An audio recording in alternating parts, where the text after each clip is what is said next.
Un jour, c'est fini. On a beau s'être dévoué à son travail, avoir donné le meilleur de soi-même, un beau matin, on est licencié. Je m'appelle Paul. J'ai été viré à 59 ans, sans avoir commis la moindre faute, pour raisons économiques. C'est ça le monde du travail aujourd'hui. Les cadres aussi sont devenus des pions, et l'entreprise n'hésite pas à les sacrifier. Quand l'annonce du rachat de notre groupe a été faite, ça a été une surprise, mais alors ça a été un coup de tonnerre dans le groupe, donc on a tous été scotchés. Moi, je l'ai considéré comme un échec, cette aventure, oui, parce que j'ai déménagé toute ma famille, je m'inscrivais dans la durée, et puis ça a duré très peu de temps. J'avais confiance en ma hiérarchie, confiance dans le groupe. D'ailleurs, j'ai toujours partagé les valeurs, parce qu'on ne reste pas 25 ans dans un groupe comme celui-là, qui est très attaché aux valeurs et aux politiques si on n'y adhère pas. Oui, il y a une certaine colère, une colère intérieure, et je l'ai encore, cette colère. La pilule est amère. Alors, pour la faire passer, mon employeur a déboursé 28 000 € pour me payer un accompagnement personnalisé de retour à l'emploi. Je fais partie des 5% de privilégiés qui profitent de ce bonus, en plus des indemnités de départ. Ça permet à l'entreprise de se racheter une bonne conscience, de préserver son image et, accessoirement, d'éviter les prud'hommes. En échange, on s'engage à ne rien dévoiler sur notre licenciement. On pointe à Pôle emploi comme n'importe quel chômeur, mais on bénéficie en parallèle de prestations haut de gamme dans un cabinet privé. Des bureaux, des formations, des consultants, toute une équipe dédiée à notre reclassement. On appelle ça l'outplacement. Il n'y avait pas de signe avant-coureur.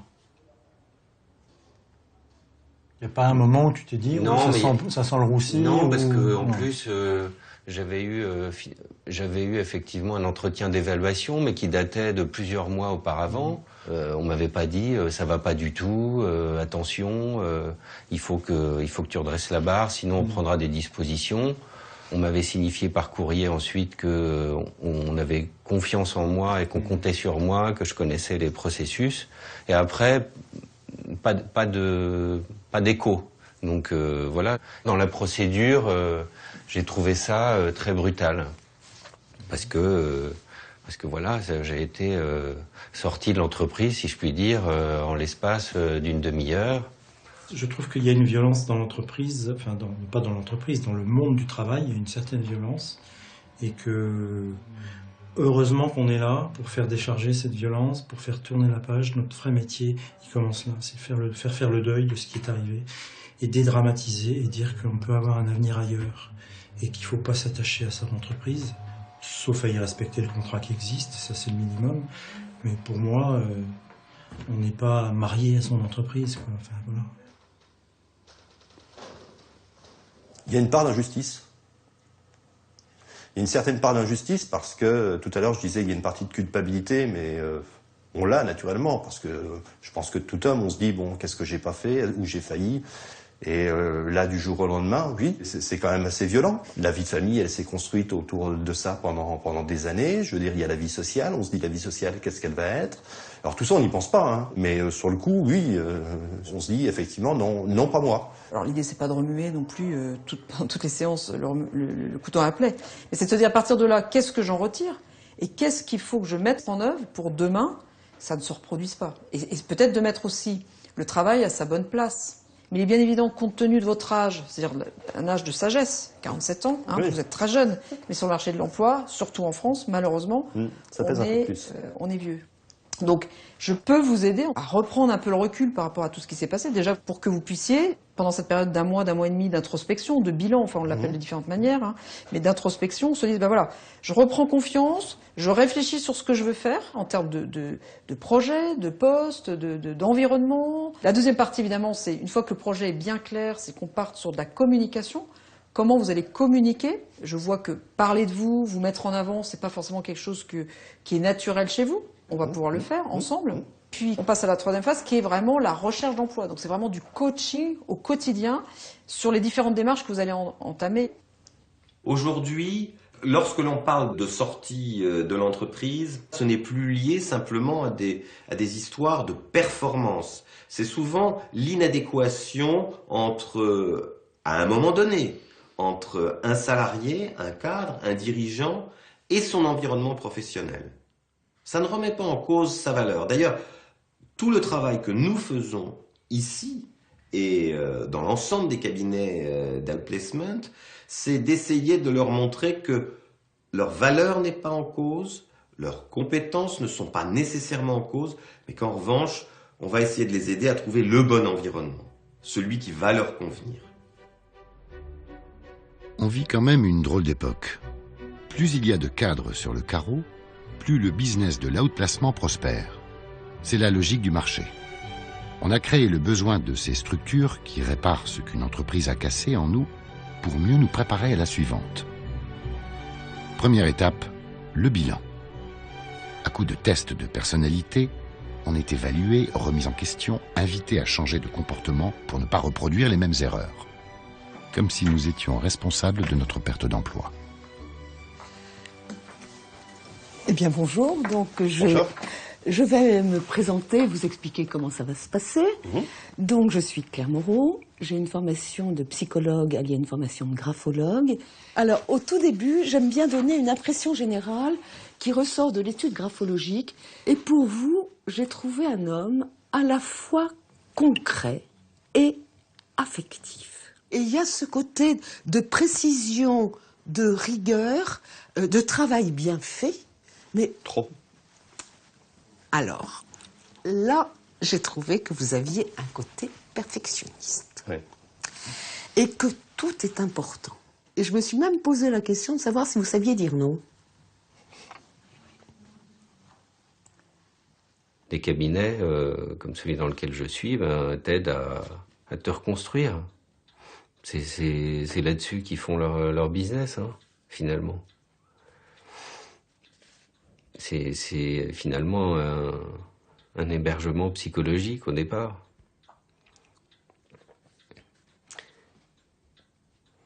Parce que ça permet de se sentir aidé, supporté, d'avoir un lien avec les autres.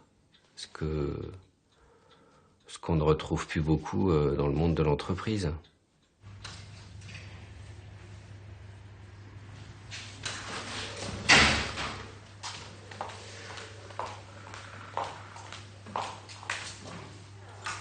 Ce que je te propose aujourd'hui, c'est qu'on fasse un point à date de cet accompagnement. Parce qu'en fait, si je regarde bien mes notes, tu es là depuis début octobre. On a passé à peu près 2 mois sur ton bilan. À l'issue de ces 2 mois, tu avais un projet qui était extrêmement clair. C'était l'Asie et encore l'Asie. Début janvier, tu as choisi de partir pour Singapour, tu as préparé ce voyage de manière exceptionnelle, tu as vu 30 ou 35 personnes là-bas. Bon, j'ai l'impression qu'aujourd'hui, le contexte a un tout petit peu évolué. Donc aujourd'hui, on est plutôt sur un poste de DRH à l'international, mais basé à Paris. Ouais. On est là-dessus, on est Ouais, d'accord. on est là-dessus. Ouais. C'est là aussi où les choses ont un petit peu changé, c'est que tu acceptes l'idée de déchet. C'est que ça ne marche pas à tous les coups. Même si si tu enrages un peu parfois. Mais je l'accepte parce que la dimension temps est importante. Et comme, entre guillemets, je suis privée de mon travail, tous les entretiens que je peux avoir me nourrissent. Donc c'est pour ça que j'accepte mieux qu'il y ait un peu de déchet à un moment donné. Mais pour moi, c'est pas du déchet parce que finalement, c'est de la... Oui, ça c'est nourrit. de l'oxygène pour moi. Ouais. Voilà. Moi, je vais t'aider à changer de posture. Beaucoup plus qu'à trouver un job. Oui, trouver un job, évidemment, c'est l'objectif final. Mais ça, tu vas faire et tu vas faire toi-même. Et tu le montres d'ailleurs aujourd'hui. Mais ce changement de posture où tu es vraiment dans la capacité à reformuler, à comprendre, à entrer dans la relation avec les gens que tu vois, c'est ça qui fait la différence. J'avais jamais connu le chômage. Je savais pas ce que c'était d'être à l'extérieur. C'est assez fluctuant en fait. Il y a les jours, on vous rappelle pas alors qu'on vous avait promis qu'on vous rappellerait. Donc vous êtes là, petit doigt sur la couture du pantalon à l'heure dite et puis ça sonne pas, puis ça sonnera pas dans l'heure d'après, puis ça sonnera pas dans la journée. Donc le lendemain vous mettez un mail toujours courtois, toujours je vous laisse le temps, je comprends. Enfin bon, ouais, je comprends rien du tout en fait, mais je leur dis que je comprends. Voilà. Alors, synthèse de Grapho. Oui, oui. Ce qui ressort vraiment, c'est quelqu'un d'assez concret, d'assez fiable dans le travail, sur peut-être les points de vigilance, ce qu'on appelle les quelques clignotants ou axes de progrès. C'est peut-être un petit peu affectif à l'environnement. Niveau d'exigence très fort et qui peut être également un point de vigilance dans le sens où peut-être quelquefois un manque de prise de recul. De cette vue d'hélicoptère. Voilà, c'est ça la vue d'hélicoptère, prendre plus de hauteur. Et c'est vrai que plus vous allez avancer dans les postes, aujourd'hui vous êtes sur des postes seniors, plus vous avez besoin de cette vue d'hélicoptère. Donc l'obsession à vouloir toujours bien faire. Le mot obsession, je ne sais pas si c'est vous qui l'avez cité ou c'est elle qui l'avait mis dans sa grapho, parce que le mot est fort. Oui. Obsession. Non, c'est moi qui l'ai inscrit. Mais c'est comme ça que je le vis et que je le ressens, quoi. Bah, ce tempérament d'exigence, de travailleur, acharné, cette obsession et les mots que vous utilisez qui sont extrêmement forts, ben on peut se dire, attention, il y a peut-être des risques. L'entreprise est très exigeante aujourd'hui, l'économie est difficile, donc forcément, pour les cadres, c'est compliqué. Mais c'est très important d'y faire attention, parce que sinon, bah, y a des risques d'un peu d'explosion, on va dire.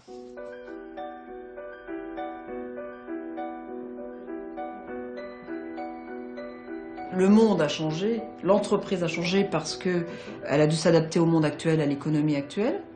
La concurrence exacerbée, donc l'entreprise se tend, et du coup, bah, il faut s'adapter. C'est s'adapter ou mourir, presque. Voilà, on est dans une guerre économique. Et si nous existons, c'est parce qu'il faut s'armer.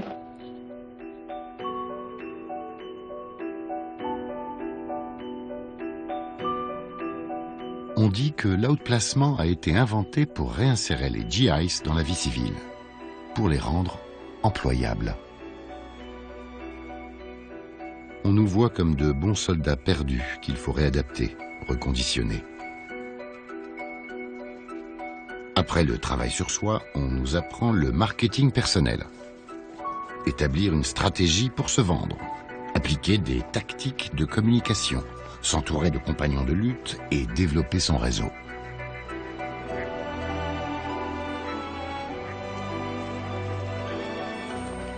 Rechercher un emploi, c'est un travail à plein temps qui demande endurance, discipline et positivité.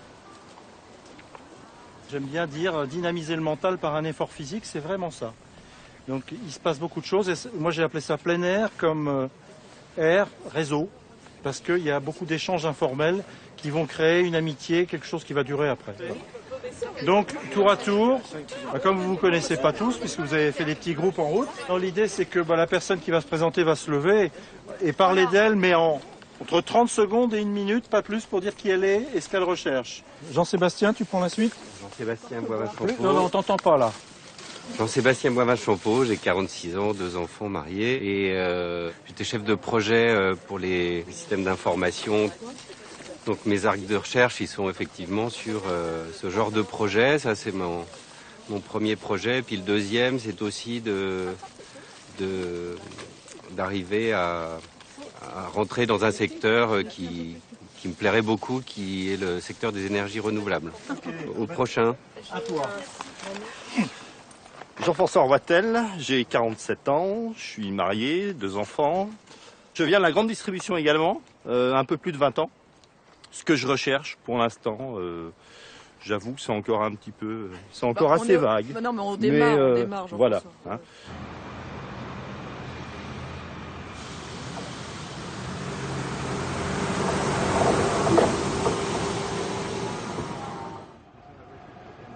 L'outplacement, c'est peut-être une certaine façon pour les entreprises de se déculpabiliser. Hein. Moi, je ne vais pas dire que je ne le vis pas comme ça. Pour les grosses entreprises, c'est effectivement beaucoup plus facile de proposer des indemnités de départ, de transactions à leurs collaborateurs, cadres, dès lors qu'ils ne collent plus dans l'entreprise, la politique ou la stratégie.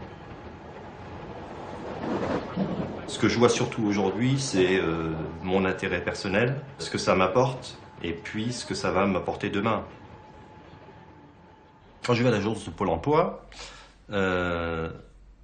c'est quelque chose qui est quand même déjà complètement différent. C'est que j'y vais avec ma carte Pôle emploi, avec l'étiquette chômeur, quoi. Donc c'est quelque chose qui me colle pas trop à la peau. Je suis quand même quelqu'un d'actif. Je vais au cabinet. C'est complètement différent, quoi. Je pense que déjà ça se voit peut-être sur ma tête. Le sourire il est pas le même. Je suis candidat à un futur poste. Je suis dans la mouvance. C'est ça.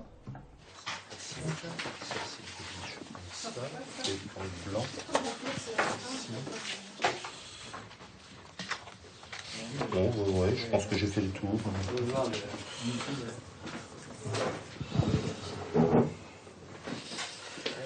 Voilà. Asseyez-vous. Ça, c'est sûr que c'est oui. Ça, c'est sûr que c'est oui. Je vais rentrer ce soir. Je vais dire à ma femme que tout ce qu'elle m'a acheté, c'est pas bon. Je crois. Vous aimez ou pas? C'est pas spontané quand même. Il faut l'imaginer avec moins de cheveux. Puis après un passage à manucure et voilà. Oh non, j'aurais pas dû vous le dire. Le but de la journée est de valoriser votre expression visuelle, votre image, votre communication, puisque c'est la première chose par laquelle vous communiquez, c'est votre apparence. Alors, montrez-moi votre stylo. Votre stylo manque d'ambition. Un stylo comme le vôtre, votre salaire baisse à peu près de 8% d'entretien. Donc c'est un stylo qui finalement est bon marché, mais vous coûte très cher. Lorsque vous arrivez quelque part, 56% de l'attention de l'interlocuteur est pris par votre image et votre gestuelle. 47% par le ton de votre voix et 7% par le sens des mots.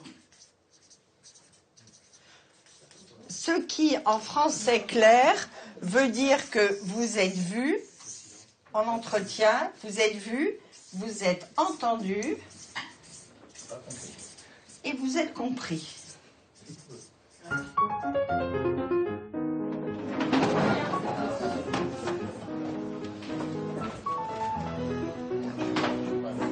En entretien de deux choses l'une.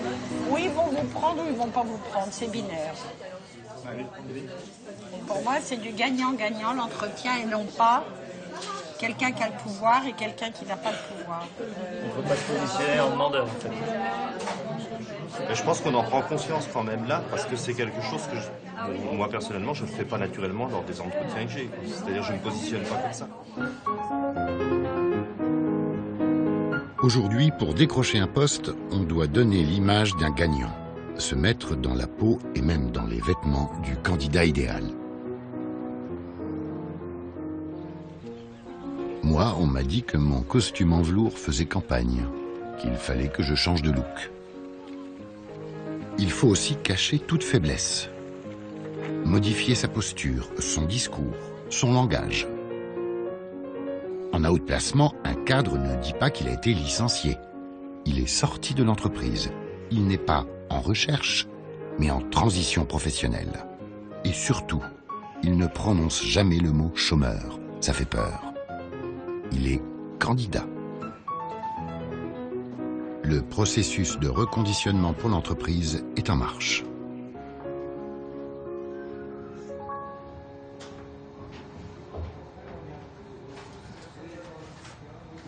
J'ai la chance d'avoir un bon réseau, j'ai la chance d'avoir un bon CV, et donc du coup, j'ai des atouts.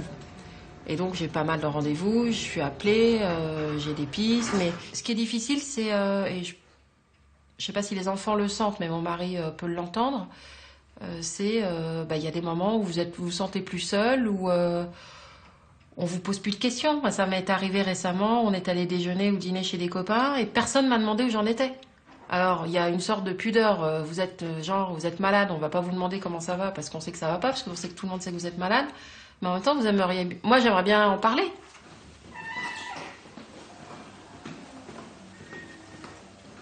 Si tu veux, aujourd'hui, il n'y a que 4 moyens pour trouver un job. Le premier, c'est les annonces, c'est 10%, oui. 15% maximum des postes. Oui. Deuxième, c'est ce qu'on appelle les chasseurs de tête, c'est entre 0 et 5% des postes. Le troisième, c'est le réseau. Alors, c'était pas par ordre d'importance que je te donnais. Oui. Le premier, c'est le réseau, évidemment. C'est 75-80% des postes. Et il reste quelque chose qui est très lié au réseau, ce qu'on appelle la lettre de candidature ciblée. C'est pas la spontanée bouteille à la mer, mais c'est la lettre qui va interpeller un décideur dans son besoin. Aujourd'hui, nous sommes dans une démarche offensive pour trouver un job. Si tu te contentes des annonces, ça va être très compliqué. Donc, il va falloir que tu ailles te le montrer, te vendre, et donc être stratège de toi-même. Et c'est quelque chose qu'on va travailler ensemble, forcément. Mais ça suppose, et j'en reviens toujours à la trame, c'est que ton projet sorte. Autre point d'amélioration que tu avais noté ou pas? J'ai pas un grand sens politique. Je pense que j'en ai un, mais je l'exploite pas finalement. C'est quelque chose qu'on va travailler. C'est quelque chose qui passe toujours après. Ouais. Je me dis toujours, ça je m'en occuperai quand j'aurai réalisé mes tâches, mais maintenant c'est plus possible parce que de toute façon on vous en met toujours comme ça. Donc vous pouvez jamais terminer vos tâches pour vous consacrer à autre chose. Donc c'est des questions de priorité finalement. Jean-Sébastien, je vais te faire écrire une phrase qui va pas te quitter parce que ça fait partie du coaching d'intégration qu'on t'aura retrouvé. Tous les jours, tu consacreras 20 minutes à répondre à la question suivante. Qu'est-ce que j'ai fait pour faire savoir ce que j'ai fait et auprès de qui? En fait, ça veut dire laisser des traces positives de ce que tu fais et réfléchir à qui tu dois les envoyer. C'est ça, le sens politique, la stratégie dans l'entreprise. Tu peux ne pas le faire, mais tu seras un peu cantonné dans ceux qui exécutent et pas ceux qui sont... Oui, c'est ça, un expert qui est dans son coin. Et... T'as le droit, mais t'en souffres. Donc voilà. Un bon cadre est quelqu'un qui a justement cette posture qui nécessite du recul, une espèce de prise de vue hélicoptère, où il va à la fois comprendre le rôle qu'il a au sein de son entreprise, c'est-à-dire comprendre son rôle, c'est comprendre ce que l'on attend de lui, et trouver sa place, c'est-à-dire son positionnement dans son environnement professionnel. C'est la manière dont il doit gérer son équipe, son boss, ses rapports avec le comité de direction s'il en est membre, etc., etc. Quelqu'un qui a ce recul sera probablement moins sujet à des soubresauts professionnels. Autrefois, un bon cadre, c'était de l'expertise, des compétences, de la productivité. Aujourd'hui, le savoir-faire compte moins que le faire savoir.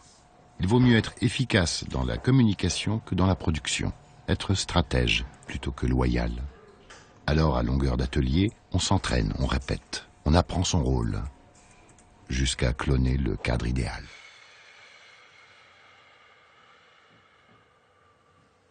Voilà, c'est sonore pour pouvoir écouter ce qui se passe.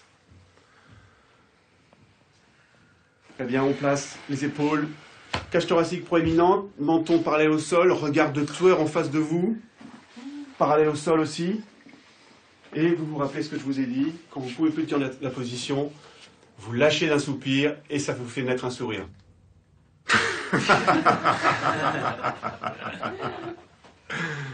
Voilà. On se rebalade dans l'espace et je vous permets de vous serrer la main et de vous dire bonjour. On croise un regard. Bonjour, Stéphane.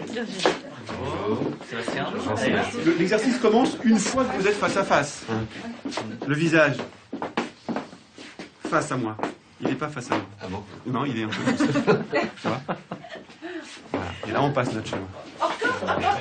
À certains moments de l'entretien, il y a des questions qui sont ouvertes et c'est le moment de dire qui on est. Voilà. Être suffisamment en ouverture pour oser dire qui on est. Quand vous êtes dans une finale pour un entretien, vous êtes 3-4, il reste 3-4. Qu'est-ce qui fait que c'est vous? Il faut bien vous singulariser.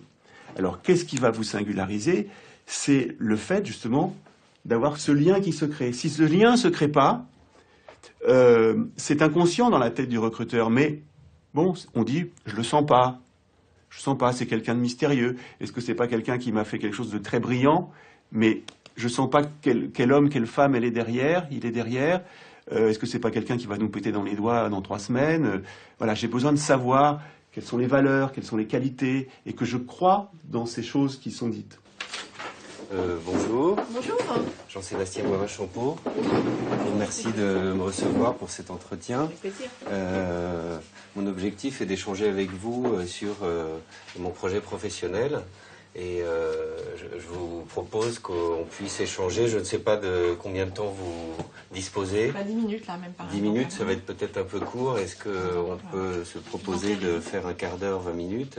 Et donc, j'aurais quelques questions et conseils à vous poser. Et j'imagine qu'au travers de vos fonctions, vous devez avoir des contacts avec d'autres entreprises.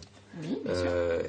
Et est-ce qu'au travers de votre réseau, vous avez aussi des personnes que je pourrais solliciter de votre part? Une de mes difficultés, c'est comment faire en sorte d'arriver dans le sujet qui m'intéresse sans vraiment en avoir l'air de le faire. Sans être trop direct. La manière dont vous le formulez est absolument à éviter, justement. Ça s'appelle un agenda caché. Maria, au départ, je pense, enfin, elle va nous dire d'ailleurs, je ne sais pas ce que vous voulez d'elle. À un moment donné, qu'est-ce qui est légitime chez elle pour qu'elle vous donne des contacts? Vous ne l'interpellez pas, elle. Elle est pourvoyeuse de contacts, c'est comme si vous lui disiez, t'as du fric, donne-moi ton fric. Préparer, c'est qu'est-ce que je veux obtenir de cet entretien. Et plus vous serez clair sur ce que vous voulez obtenir, plus vous pourrez le dire aisément et l'autre saura pourquoi vous êtes là. Avant de demander des contacts, il faut rassurer son interlocuteur. Alors les autres, vous avez certainement d'autres remarques. Miguel? Moi, c'est plutôt sur la réserve qu'il peut avoir. Je trouve qu'il n'est La pas forme. assez... Il se lâche pas assez. Bah, j'ai mis, mais tendu. Tu es en état méta. Méta, c'est-à-dire que tu te regardes en train de parler. Ouais. Il faut que tu sois nature. Tu connais ton truc par cœur. T'es un pro. Non, je sais, mais il n'y a pas que lui, il n'y a pas que toi qui me le disent. J'ai eu un entretien de réseau, on m'a fait la même réflexion. On t'a dit quoi? On m'a dit que j'étais pas détendu, voilà.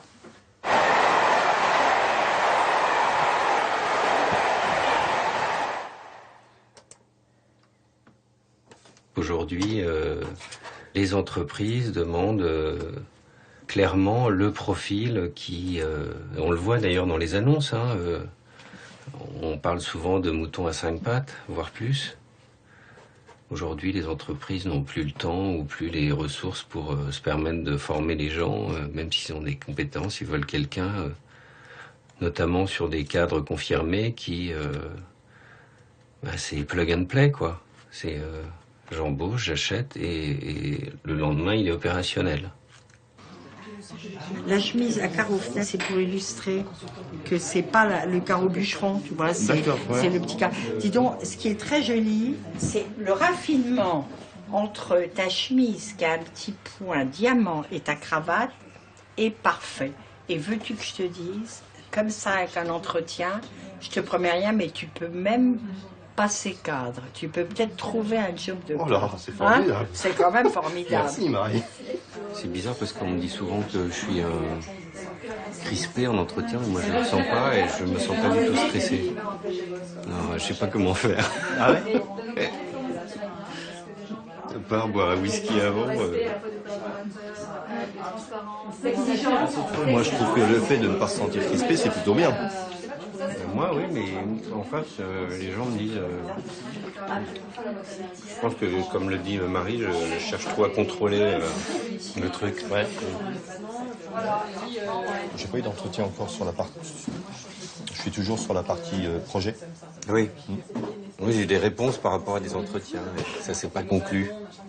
Non. Voilà. Bon, je l'ai déjà fait. Essayer de rappeler. Tu rappelles 2 fois, 3 fois, puis t'arrives pas. Ah si, j'ai appris aussi une autre boîte parce que j'ai pas de contact dans cette boîte et je voulais faire un entretien de réseau. Je suis tombé sur la secrétaire. Elle m'a raccroché au nez carrément. Non. Oui, je t'assure. Je dis mais parce qu'évidemment elle a voulu me dire mais vous appelez pour postuler. Je dis, non, c'est pas ça du tout. J'ai eu mon entretien. Je veux un échange. Non, mais même pas. C'était une boîte où je voulais avoir un échange réseau. Et là, non, elle m'a vraiment. Voilà, c'est le mur de Berlin qui à la fin, comme on était en train de monter dans les tours, elle a raccroché.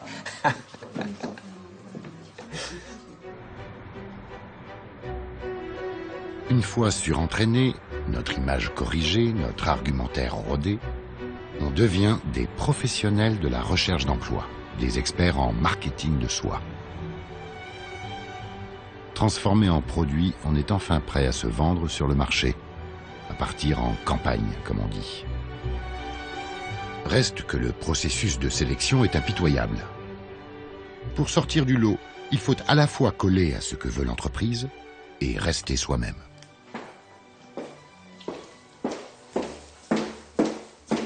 Bon, Miss, cette semaine alors? Bon, Pas de neuf. semaine dure. Dur parce que... Semaine dure parce que tu m'as pris au téléphone, je sais plus quand, sur le groupe d'assurance. Ça a été un peu un coup de bambou. Il y a peu de postes comme ça et s'ils sont donnés à des gens qui n'ont pas d'expérience, où vont ceux qui ont de l'expérience? Ok, alors ça mise à part. Bon, donc ça.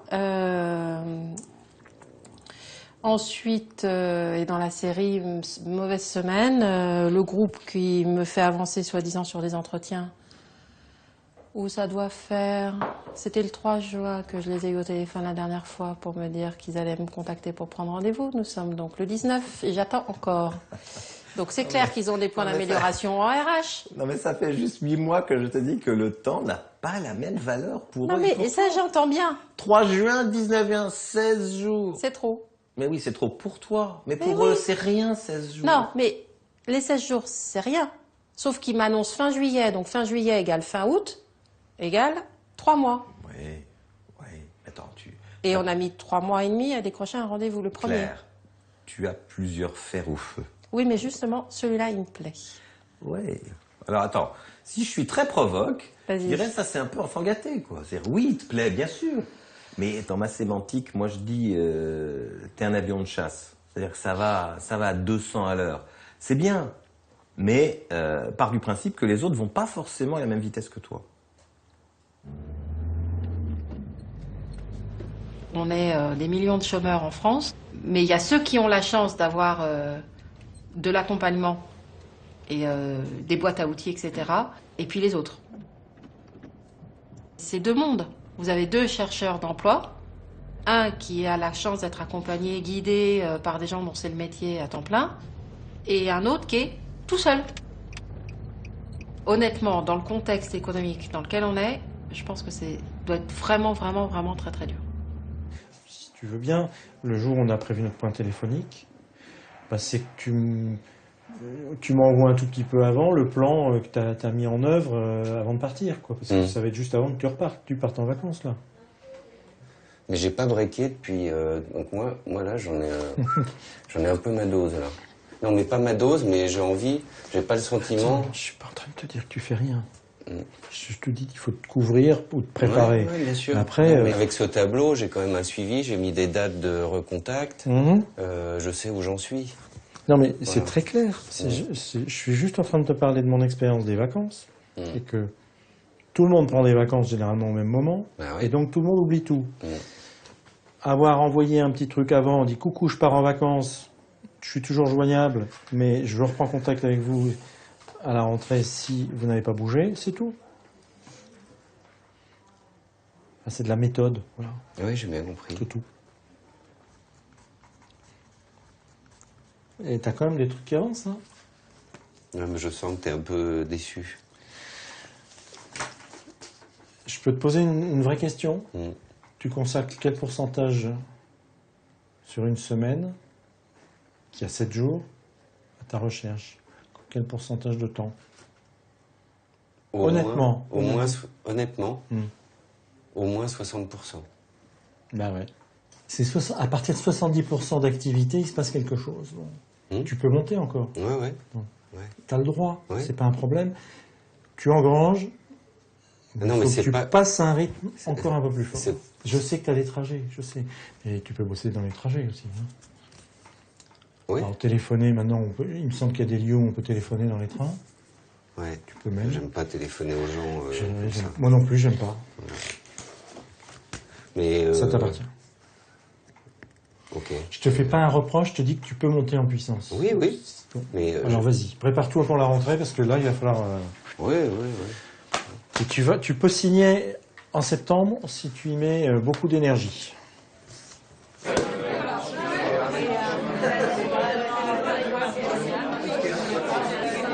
Sébastien, vous voulez du champagne ou pas? Non, pas du tout. Merci. Bonjour messieurs. L'objet donc de ce cours, c'est bien sûr la crémaillère, mais aussi de donner la parole à ceux qui ont retrouvé et pour qu'ils puissent témoigner. Donc je crois que tu voulais commencer avec joie. Bonjour, je m'appelle Wachit Le Borgne. Silence. Prends ta grande voix. N'est-ce pas? Non, on va encore me dire que je suis trop autoritaire. C'est qui on? C'est Jean-Noël qui m'a suivi, vous l'aurez deviné. J'ai passé 1 an ici, il m'a vraiment soutenu à bout de bras et j'y suis arrivée. Ça faisait 2 ans que je cherchais un travail. J'ai été plein de fois en finale et ça n'a pas marché. Ce qui est très étonnant, en fait, moi j'ai pas franchement de conseils à donner, chaque histoire est personnelle, mais... D'abord, bon, le réseau, moi j'ai fait 300 entretiens en 2 ans, c'est tout. Mais pour moi c'est beaucoup parce que, voilà. Non, surtout en fait en ce qui me concerne, ce qui a été la clé du succès, ça a été que j'ai créé une association dans la gouvernance. Je milite pour la diversité dans la gouvernance, dans les conseils. Et j'ai raconté cette histoire à tous les gens que j'ai rencontrés, ça les a beaucoup intéressés. Je l'ai même mis sur mon CV. Et du coup, ils ont complètement oublié que j'étais en recherche. Et à tel point que dans le job où je commence la semaine prochaine, ils m'ont même pas demandé de référence.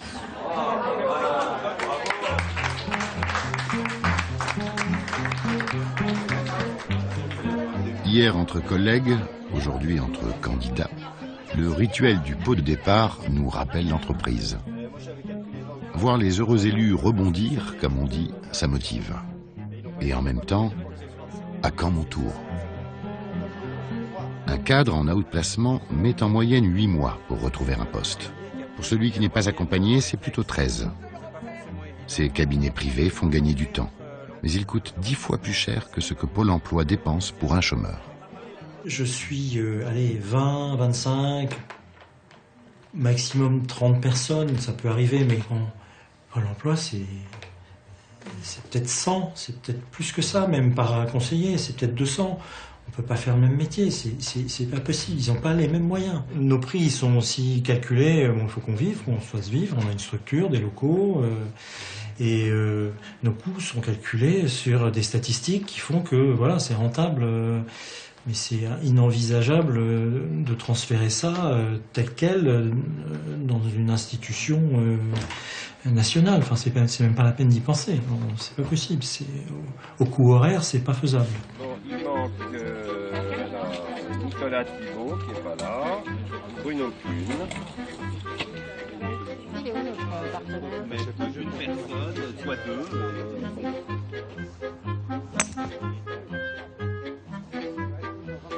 Je suis repartie avec des pistes, donc des trucs qui pouvaient se concrétiser à l'été ou fin 2013. Et puis, en même temps, quand je suis rentrée à Paris, j'avais fait un entretien réseau dans un groupe local. Là.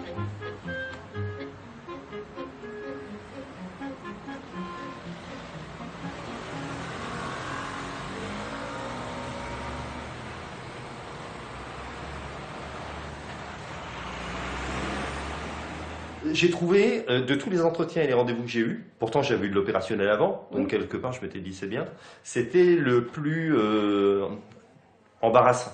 Enfin, les questions embarrassantes, mais que j'avais pas forcément eu jusqu'à maintenant. Vous n'avez jamais été directeur de magasin, donc là vous allez être directeur de magasin naturellement. Donc tu vois... Bon. Oui, tu as provoqué un peu quoi. Oui, ouais, il y avait pas mal de provoques. Il est toujours dans le visage assez froid, comment il était alors, froid, et puis par moments, il laissait échapper un petit sourire. D'accord, ok. Donc c'est... Bon, c'était un petit jeu, quoi. Oui, ouais, ça pouvait être un petit jeu. Et puis, à la fin, il me dit, on a la volonté d'aller très vite dans nos décisions. Attendez-vous à avoir une réponse début de la semaine d'après.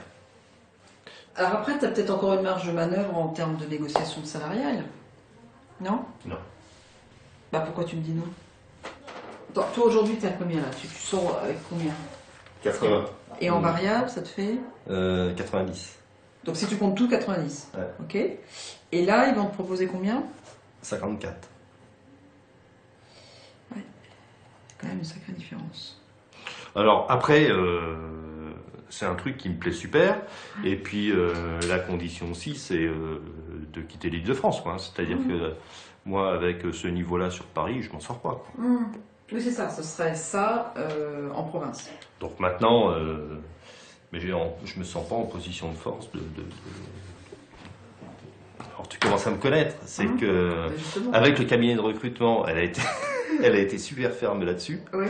Elle m'a dit ce que je veux pas, donc c'est pour ça que je vous demande de me le confirmer, parce que j'ai eu trop de cas où c'était négocié après et ça n'a pas plu. Mais et tu ça l'as n'a pas confirmé plu. par écrit? Oui. J'en étais resté à, évidemment, un certain nombre de Il y a des pistes. trucs qui ont bougé quand même pendant les vacances. Alors bon, pendant l'été. Le labo à Bâle, là, j'ai l'impression que ça a été, d'après ce que tu m'as dit dans notre dernier échange de mails, c'est hallucinant. Alors, eux, donc on était restés, j'y suis allée en fin juin. Ils m'avaient rappelé début juillet pour me dire qu'il faudrait probablement que je revienne les voir fin juillet. Ouais. Je les ai relancés mi-juillet. J'ai eu le DRH, donc le patron du poste, et puis rien. Ça, c'est bon, c'est plus... Donc j'ai tombé moi. Oui, je pense que j'ai fait ce que je pouvais faire. Voilà, t'as fait ce que tu pouvais faire, bon, manifestement. Bon, cela dit, t'avais quand même pas une envie débordante d'aller à Bâle. Bon, non, mais en fait... Le job est intéressant, mais... Le job était intéressant. Ce qui m'avait moyennement plu dans les entretiens, les 4 entretiens que j'avais eu quand j'y suis allée, c'était de découvrir au dernier entretien que le périmètre du groupe avait quand même diminué de moitié. Enfin, donc le périmètre du poste, du coup, avait diminué aussi. Ouais. Bon, voilà. Bon, c'est pas très grave, mais je trouve la façon de traiter leurs candidats, de toute façon, révélatrice de leur façon de gérer leurs équipes. Et donc, en tant qu'RH, ça me fait pas tellement envie. Le choix va être essentiel. C'est-à-dire qu'aujourd'hui, on n'est pas dans cette logique de pression financière, ou en tout cas pas encore. T'es toujours pas indemnisé, t'es en période de carence. C'est pour ça que je te pousse un petit peu là-dessus, mais à la limite, c'est autant toi qui vas choisir ta prochaine boîte que eux qui te choisiront.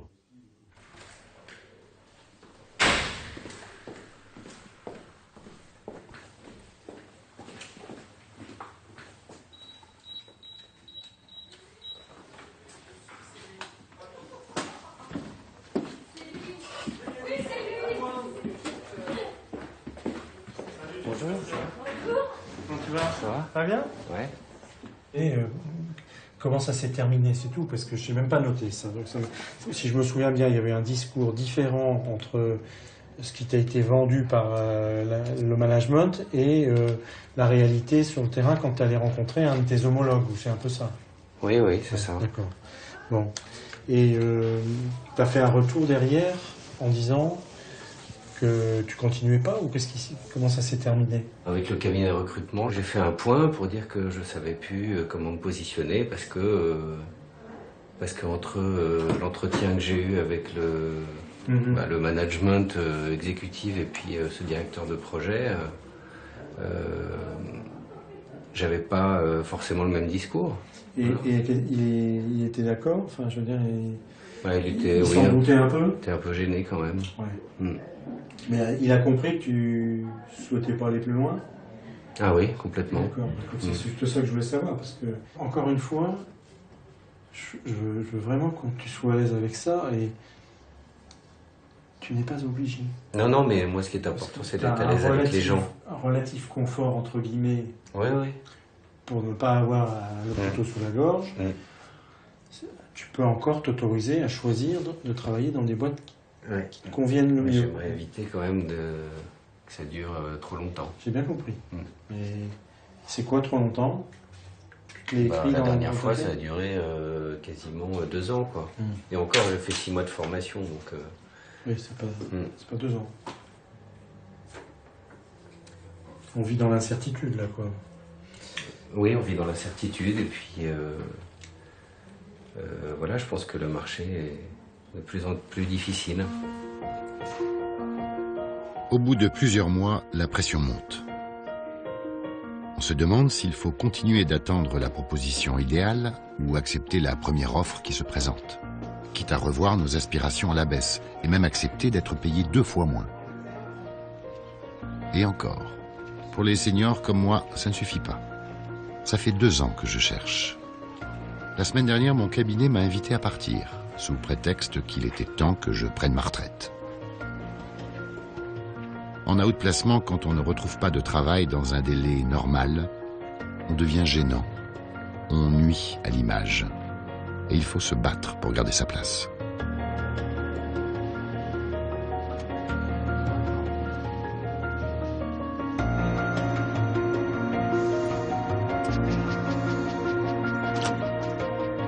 Bah alors, c'est extraordinaire. Enfin bon, je t'ai déjà félicité, mais enfin, Bah oui, j'en hein. profite là, c'est vraiment. Alors, pour la peine, je t'embrasse. Allez. Hein, c'est vraiment génial. Merci. J'étais très confiante, mais voilà, une fois que c'est signé, C'est comme partagé. un- Ah, partagé. Hein. Et on fêtera ça avec une ou plusieurs coupes de champagne. Bah, j'espère bien. Ouais. Bon, alors, tes impressions? Soulagé? Ouais. Ah non, c'est... La course se termine. Ouais, on je en crois que empoche une autre, tu vois, tu quoi. Ouais. décompresses, tu souffles complètement. Enfin, tu te rends pas compte, en fait. Tout à fait. Donc là, tu démarres lundi, là. Donc c'est Ouais. J-3. Hmm. Donc 4 semaines à Valenciennes. Donc là, tu démarres 16. 7 Ouais. après à Nancy. Donc ça Et doit qu'est-ce que amener t'as 10 comme janvier. fonction, alors, du coup? Là, je suis directeur de magasin dès le départ. Génial. Mais impatient, même. Ah ouais, ça j'imagine. Mais tu vois, un parcours sans faute. Hein. On a démarré, allez, on va dire fin avril, début mai. Le temps de SAS pour faire le bilan, pour bien savoir ce que tu avais envie de faire, ce recul, etc. Donc toute la travail sur les réalisations, sur le savoir-être, je pense qu'il était, enfin à mon sens, très important. Sur tes motivations, tes moteurs. Et puis voilà, on part. Et à peine parti, déjà que tu trouves. Moi, j'avais pas imaginé les choses quand même aussi compliquées. Alors c'est Ah vrai oui, avant que de partir, ouais. ah ouais, et c'est vrai que quand on a démarré, quand on s'est vu au départ, la partie travailler sur soi, savoir-être et tout, c'était pour moi quelque chose de long. Ouais. Et puis tu as du mal à voir le factuel dans tout ça. Oui. Tu te dis à un moment donné, mais Ah, il va falloir qu'on y aille. puis c'est vrai que j'étais plutôt quelqu'un de concret à vouloir démarrer très rapidement. Et aujourd'hui, naturellement, avec du recul, tu te dis que c'est nécessaire. Je reprenais les synthèses là, de retour d'image, de grapho, etc. C'est intéressant de les relire à ce moment-là pour se dire, bah, attention, hein, parce que le naturel, il a tendance à revenir un peu au galop. Donc, tu vois, je vois tout gérer, tout contrôler. Oui, non, mais ça, tout mais... Arrêter de faire, dire oui à tout. Savoir dire oui. Savoir dire non, ça, j'aurais pardon. encore du mal. Ah, non, mais ça peut être de repousser, c'est pas forcément dire non. Oui, voilà, c'est ça. Bon, puis il y a aussi autre chose, c'est que avant de dire non, je vais quand même attendre un petit peu, quoi. Hein. Ouais, c'est clair. Génial.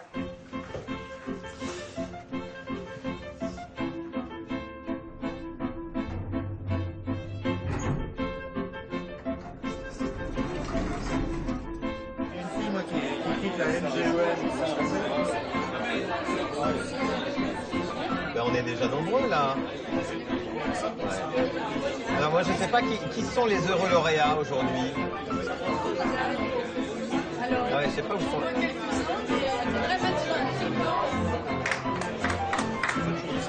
S'il vous plaît. S'il vous plaît. Merci. Voilà. Pour ceux que j'ai rencontrés en début de parcours dans des ateliers, je voulais partir en Asie, donc j'étais Asie. Et pour des raisons familiales, pour des raisons personnelles, le projet a évolué. Donc aujourd'hui, j'ai trouvé un job à Paris. Voilà, sur un périmètre France. J'ai plus d'international, tout va bien. J'ai dû quand même rencontrer 150 personnes en 8 mois. À Paris et quand même un tout petit peu en Asie, parce que j'avais été chercher là-bas. Donc c'est une vraie expérience de relation. Donc merci.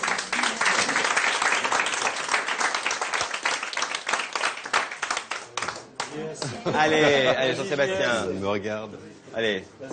Non, tu t'étais habillé pour, donc... Ah ben, je me suis habillé pour le boulot. Moi, je suis suivi, j'ai été suivi par Jean-Noël, mais toujours un peu d'ailleurs. Ça va continuer, oui. Depuis le mois de février. Et j'ai retrouvé dans une société de service. Et je suis en mission chez un client pour la mise en place un système d'information de gestion. Donc finalement, c'est quelque chose que j'avais fait il y a déjà quelques années. Alors on peut se dire, finalement, voilà, c'est bis repetita, mais non, parce que je trouve que toute cette période, ça m'a permis avant tout de m'ouvrir sur les autres. Donc voilà, je voulais remercier Jean-Noël et toute l'équipe pour m'avoir ouvert l'esprit sur ces choses-là. Bravo. Bravo.